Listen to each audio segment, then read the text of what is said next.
Good afternoon, good morning, good evening. Whenever you get a chance to check this out, man, we super appreciate you. Travon Smith with the real estate experience. Today, we have a specific audience we're going to talk to. We had a lot of questions that were sent in, so I'll call one of my friends, somebody I'm familiar with. She's already been on the show, Miss Toya Tolbert. I'm gonna go ahead and let you introduce yourself again, so we can get right in to the questions. So we can answer them and help this community out, specific community out. Oh, well, thank you for having me on again. I'm excited to Yes. talk with your audience. My Always name a is pleasure. Toya Tolbert. I've been in real estate game for 10 years. So I started off as a real estate agent. I'm also now doing mortgage loans. So I'm an MLO and I'm providing that as a full-time situation right now. I'm actually also venturing off to do mentorship programs as well. So the whole gamut is I do real estate. I just specialize in real estate as a whole.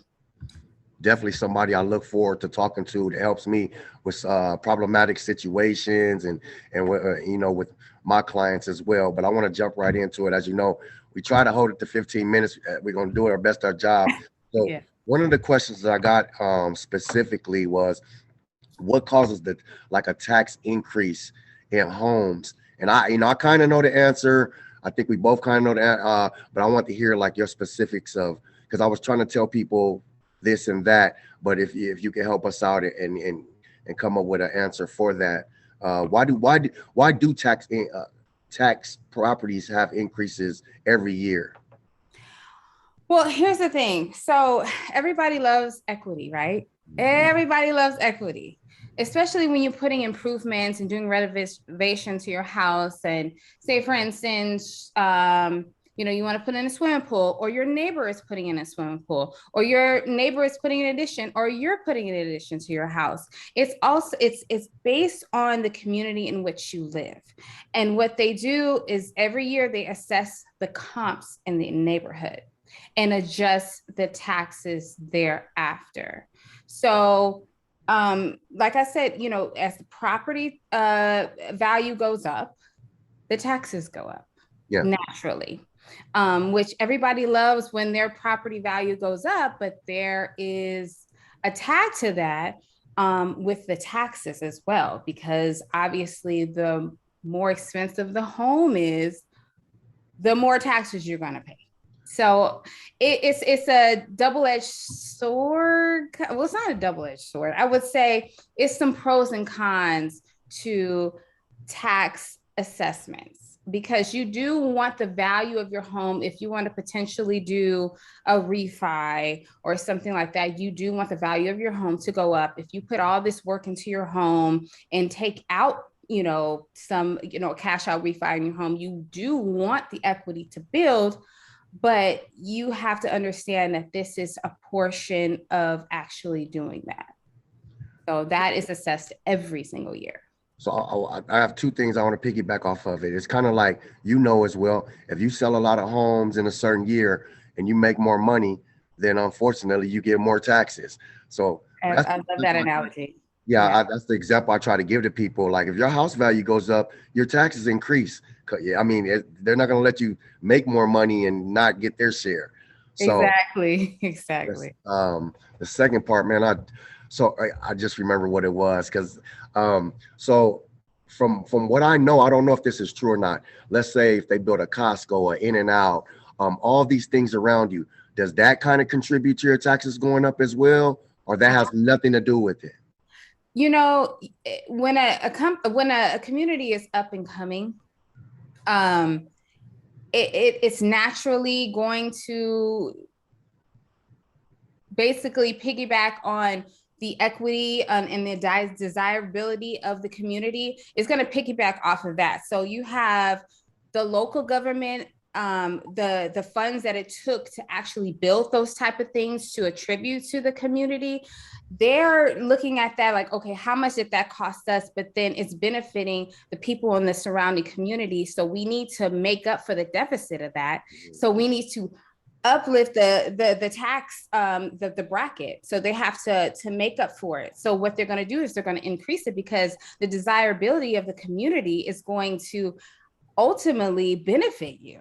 You know what I mean? Increase the equity, right? Exactly. So what people don't understand is that it's not going to just the air, it's going back into your community. So well, if it's allocated right, it goes back to your community.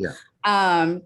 But ultimately speaking, it's actually going back to you. So that was a great aspect of what you're saying is that if there is a new shopping center being developed, you're talking about more developers coming in. You're talking about more accessibility. You're talking about people potentially debating on whether they should have more roadways and repaving the sidewalks and stuff like that. All that is allocated within the tax assessment. So if all that is a new development is actually being proposed, then they're going to be like, well, where are we going to get the money from? They're going to be getting it from you. So that's where the pros and the cons come in at. If you're going to be in an up and coming community, you have to understand that, you know, it's not developed now, but come 5-10 years from now, you don't know what's going to happen. So that's why they have to allocate for the new roads, the new landscape, government funding, things of that nature. That's where all the tax assessment comes in at. Let me ask you that since you're picking back off the taxes. How often can property taxes go up? It can go up annually, is what I've traditionally seen. That's what I'm familiar with, just annually, right? Yeah, And I annually. believe they can only go up to, I believe the numbers is something. We're not tax experts, everybody. We're just trying to help us, community out with people that have questions. You can, get more information from a tax expert or whatnot. But I believe it's 2% of something close to the inflation rate or something like that. Right. Um, It is. It is. but we do agree on annually, right? Yes, it's annually. They can't spring it on you either. I mean, they have to give you. You can also go to your tax assessor's office and see where the funds are going. And I know that we're gonna go ahead and tap into where you can actually look at how much you're paying, where it's going, things of that nature as far as your tax bill.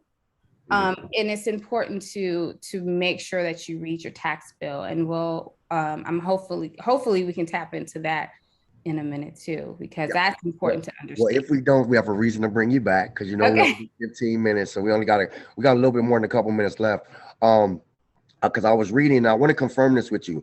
I don't know if this actually lowers your property tax, but we know it helps out your property tax. These are different ways to help out your property tax. Is label your home as the main residence. Mm-hmm. Let them know you're a veteran, a possible disabled veteran, a senior citizen, and in some states or areas, you can also do disaster relief. So I'm not, once again, we're not tax experts, but I think this would either maintain your taxes or give you some kind of discount or whatnot, or some matter. But you have to. This is the only way you can lower or maintain your property tax value. Are you familiar with that, or kind of familiar with those? Yes. So here's the thing. So when you get your tax, it's not called a tax bill, it's called a tax card. Okay. So once you get your tax card and you're looking at it, um, you have all the information on who you can contact as far as getting either an appeal. Because at the end of the day, when you're talking about VA and things of that nature, if they haven't actually applied that, you want to be able to reach out to your tax assessor and be able to do that. So you have the appeal option, and then you also have an exemption option to where you can actually reach out them as well. So you have the exemption and you have the appeal option, but it's very important to understand your tax card so that you know how it's being broken down, so that you can ask the proper questions, you can go to the proper source and make sure that this is the most possible way of getting your taxes down. Mhm. But you have to understand it. If you don't understand it, you don't know what proper questions to ask. But you have a right. This is your home. This is your community. You want to know how the numbers are being calculated, and you want to understand how it's being allocated throughout the community. And that also goes for Mello-Roos.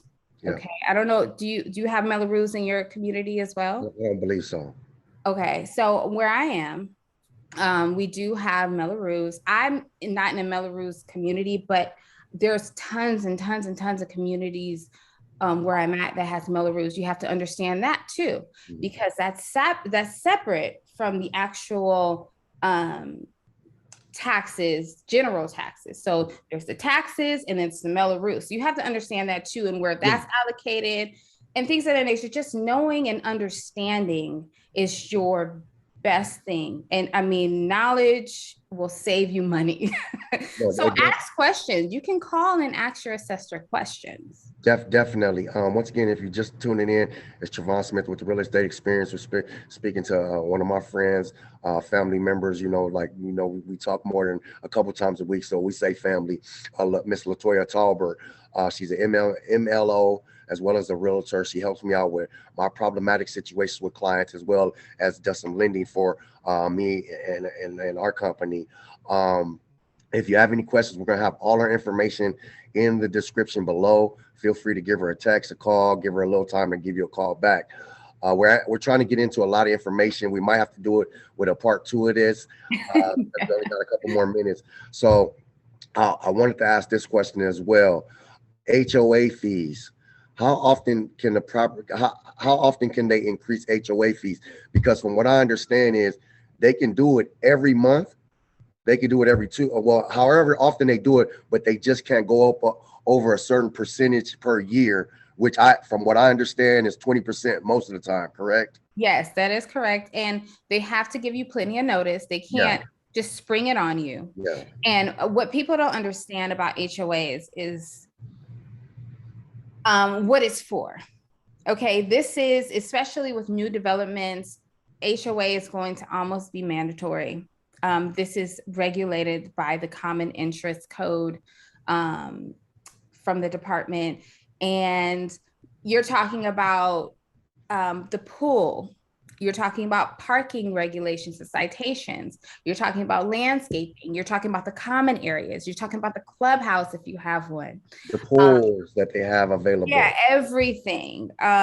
So it's not, and then what's the great thing about HOAs too? So, like I said, there's pros and cons to everything that you're talking about. Um, the great thing about HOA and then the committees is that the committee is within the community. Mm. So there's people who have common interests and have the best interest of the community a part of this group. So it's not like they're, allocating for something outside of different, entities and other interests that doesn't attribute to the community. These are your peers. These are your neighbors. These are the people that want the best when they're people come in and they're visiting. They want it to look great. You know what I mean? They want everything to be copacetic. These are your peers, and you get to actually petition for your peers to either be president, vice president. It's important to get yourself involved. If this is very important to you, I highly suggest to get yourself involved with the HOA committee so that you can kind of see what's going on. And that's what's great about HOAs. So, like I said, there's pros and cons, but HOAs is more of a hands-on thing within the community and the people that live in there. Man, I'm, I I feel like I just take a small like college course right now. So look, I promise you, I definitely appreciate. I appreciate you for checking in with me. You're always knowledgeable. Well, I definitely want to bring you back in some kind of time and do a part two to this because there's still more questions we can ask. Okay. Um, Go ahead and give me your information where they can reach you at, whether it's email, where however you feel comfortable. Yeah, so my name is again, it's Toya Tolbert. My Instagram handle is Toya underscore the realtor. You can find me there. Like I said, I do real estate, but I'm more focused on my lending right now. You can also find me at Toya the realtor on LinkedIn. You can find me on TikTok. However you want to find me, I'm available. Recently on TikTok, not always, I but know. recently. Listen, I'm getting with the times. I My got my you. son was like, "Mom, you're not on TikTok." I'm like, "Ooh, I feel old," No, but I, it. I, I I can't keep up with the tick because I can't do the dancing. I'm too old for all that stuff. Listen, I'm not doing no Nah. TikTok flip flop, all that stuff. I'm not. My son has to educate me. So, also, my email is Toya sellshomes@gmail with any real estate questions you may have is pertaining to the lending. Give me a call. Refis are, they're up and coming right now before the actual interest rates go back up again. So if anybody has any questions, let me know. Like I said, thank everybody for listening, tuning in. We'll have all our information listed below in the description. And like I said, we'll have to bring you back for part two. Maybe we'll get some more questions or whatnot. But I always appreciate your time, Ms. Tolbert. Thank you. Thank you for having me again. Have a great rest of the day. You as well.